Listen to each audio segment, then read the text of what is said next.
자, 한 소년이 바위에서 검을 뽑아서 왕이 됩니다. 우리 모두가 너무나 잘 아는 이야기죠. 그런데 말이죠. 이 전설 뒤에 숨겨진 진실은 과연 뭘까요? 그래서 오늘 이 신화와 역사 사이에서 아서왕의 진짜 모습을 한번 찾아가 보려고 합니다. 이 장면 정말 익숙하죠? 한 소년이 운명을 거머쥐는 순간. 하지만 이 강력한 이미지 뒤에 정말로 역사가 숨어 있을까요? 아니면 그저 아주 잘 만들어진 이야기일 뿐일까요? 지금부터 그 미스터리를 한번 파헤쳐보죠. 자, 모든 전설의 시작점, 바로 거기서부터 출발해볼까요? 아서왕 하면 딱 떠오르는 이미지, 바로 돌에 박힌 검 이야기입니다. 네, 바로 이 장면이요. 우리한테는 너무나도 익숙하죠. 그 누구도 꼼짝 못하게 하던 검을 어린 소년이 쑥 뽑아 올리면서 운명의 주인이 되는 순간. 와, 이보다 더 극적인 왕의 탄생이 또 있을까요?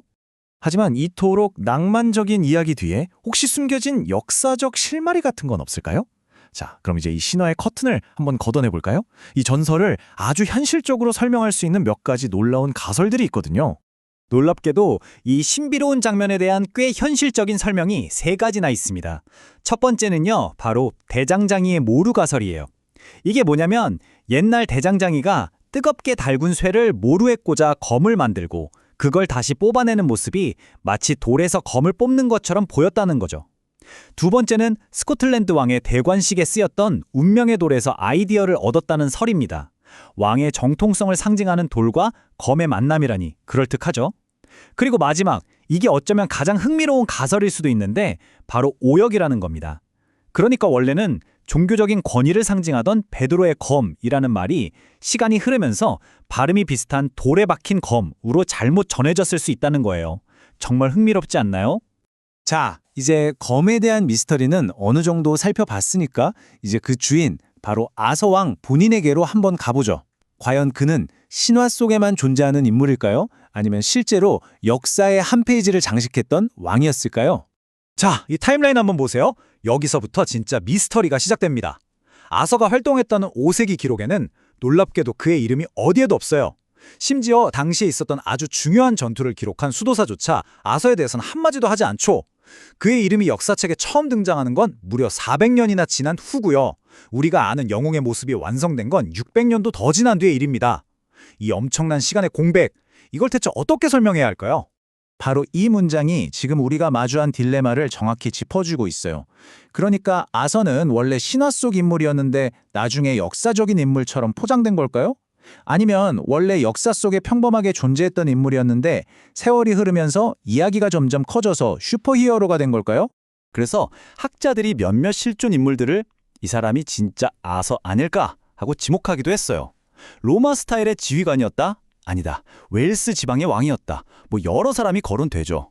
근데 결정적인 문제가 있어요. 뭐냐면 그 누구도 아서왕의 전설과 딱 들어맞지가 않는다는 거예요. 결정적인 증거도 없고요. 결국 아서의 진짜 얼굴은 여전히 안개 속에 가려져 있는 셈이죠. 역사 속에서 진짜 아서를 찾기가 이렇게 어렵다면 한번 관점을 바꿔보는 건 어떨까요? 우리가 알고 있는 이 어마어마한 전설은 대체 누가 또 어떻게 만들어낸 걸까요? 이제부터는 이야기가 어떻게 진화했는지 그 과정을 한번 따라가 보겠습니다. 이 전설은요, 마치 조립식 장난감처럼 만들어졌어요.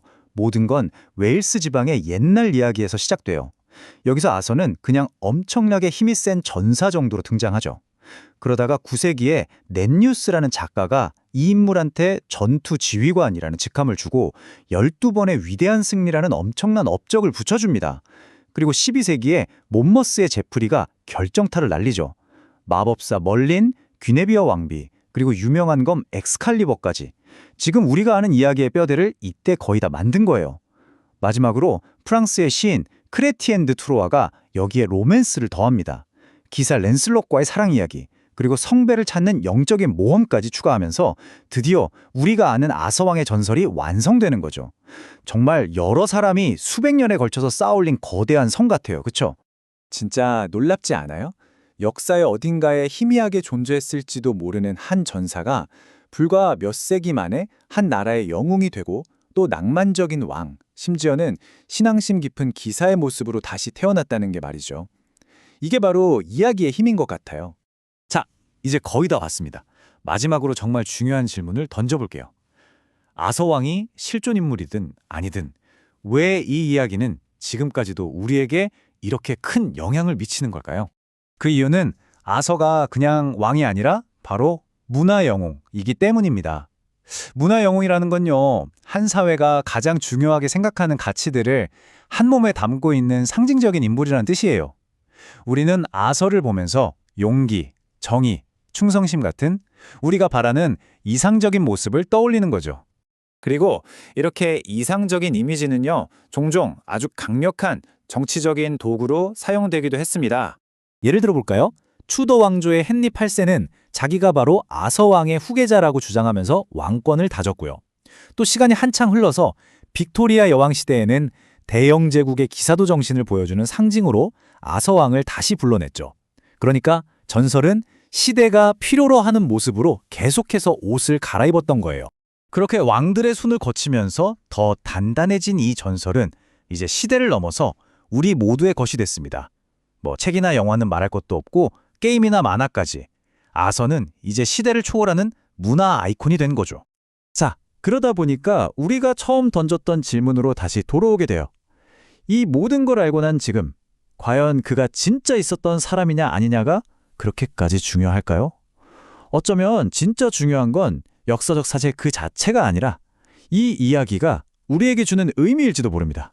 물론 역사학자들은 앞으로도 계속 진짜 아서를 찾아다닐 겁니다. 하지만 그 탐험의 결과가 어떻게 나오든 이 전설이 우리 문화에 남긴 거대한 발자국은 절대로 사라지지 않는 또 다른 의미의 진실이 아닐까요? 마지막으로 이 질문 하나를 여러분께 던지면서 오늘 이야기를 마칠까 합니다.